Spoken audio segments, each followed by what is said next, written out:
Hello book fighters, it's Thursday, April 14th, and this week I read If You Have to Cry, Go Outside by Kelly Cutrone.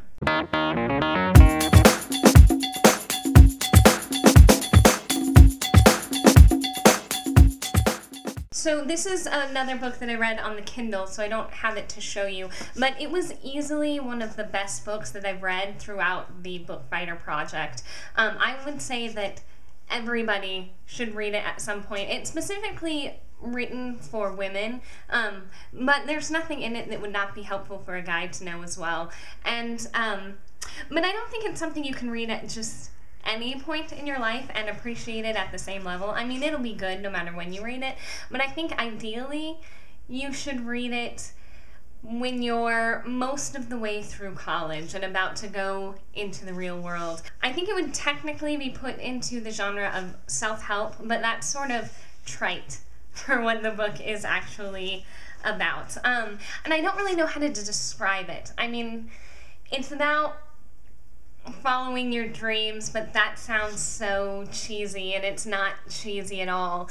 Kind of just figuring out your way in the world, I think, is probably the best way of describing it. And I don't know what else I can say. I mean, it was so good and immensely helpful and so honest and genuine, and I think that's a lot of what the book is about, is learning to become your genuine self, and doing things that you care about, and learning how to be the best you that you can be. And that sounds like a corny catchphrase too. Like, there's no way that I can sum up this book without it sounding corny, but it's not corny at all. One idea that comes through again and again in the book is that the world is not as you were told it would be. Like, when you're grown up and people say things like, well, that's not what it's like once you get into the real world. And then as you get older, you realize that all of those things were not true. The way that you were told the real world would be is nothing like how it is. And it makes you sort of examine a lot of the beliefs you have, not personal values necessarily, but a lot of the ideas that you have about how the world works. You kind of start to realize that they're not things that you've learned because you've experienced them or that you believe them to be true necessarily, but just because they're what you get told over and over again. They're the lies that culture tells us over and over again, to where you believe them and you don't even realize that you have no basis for this belief at all, except that you've heard it over and over. So it really makes you re-examine the things you've been told, and the way that you think about the world, and the way that you think about yourself in the world. I know for me, reading it, it was sort of like a breath of fresh air. It just sort of made me feel like I didn't have to feel guilty about not having any idea what I'm doing right now, because no one knows what they're doing. That's the reality of the situation. There's no point in your life where you know exactly what's going to happen 5 years from now, 10 years from now, and you can plan, but you never know, and no one knows what they're doing, so you have to be present, and that's a big part of the book too, is just being present in your life right now, not living for what you think is going to happen 5 years from now, just making your current life the best life that you can have. And again, that sounds cheesy, and I don't want to make this book sound cheesy, because it's absolutely not. So I thought it was wonderful, and I think that everybody should read that. And I know I say that a lot, but legitimately, you should definitely read this at some point in your life. Okay, so questions. Dance question, do I have a wand? No, I don't have a wand. I don't really have any Harry Potter paraphernalia, actually. I mean, aside from the books, but that's just kind of the text. I do have a lot of other really nerdy things. I have replicas of Legolas's knives from the Lord of the Rings movies. They're the full-size real knife replicas, and the plaque to have them hanging up on the wall. Those are in storage right now.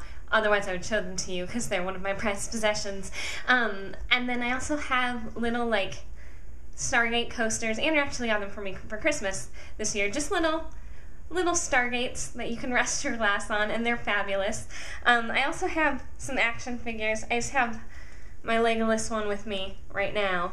And I've had him for many years. He's getting a little old. He's lost his knife and everything, his sword. But he's been well loved. This is from the Two Towers.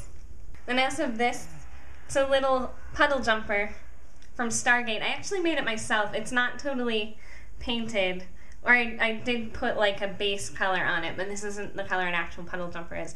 But yeah, it's just little, made out of clay, maybe like 2 years ago. So those are my things, but no, I don't have a wand. I do kind of want one, but if I were to get one, I would want like a real wood one.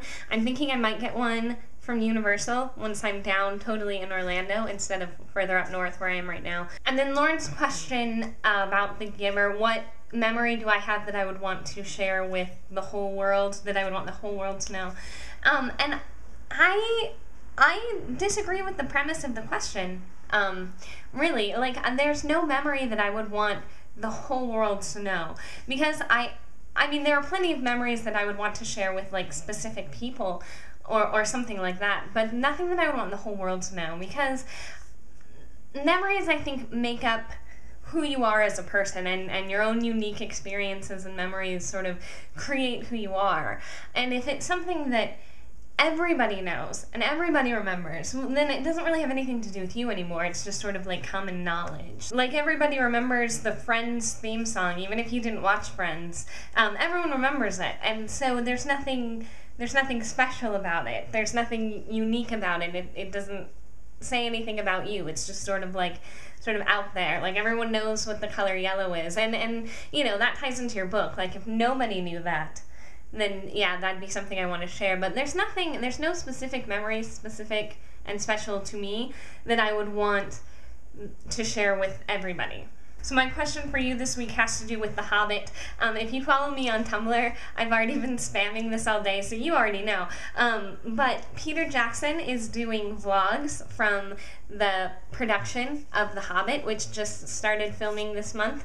And the first one was released today on Facebook. I'll put a link to it down in the bookshelf.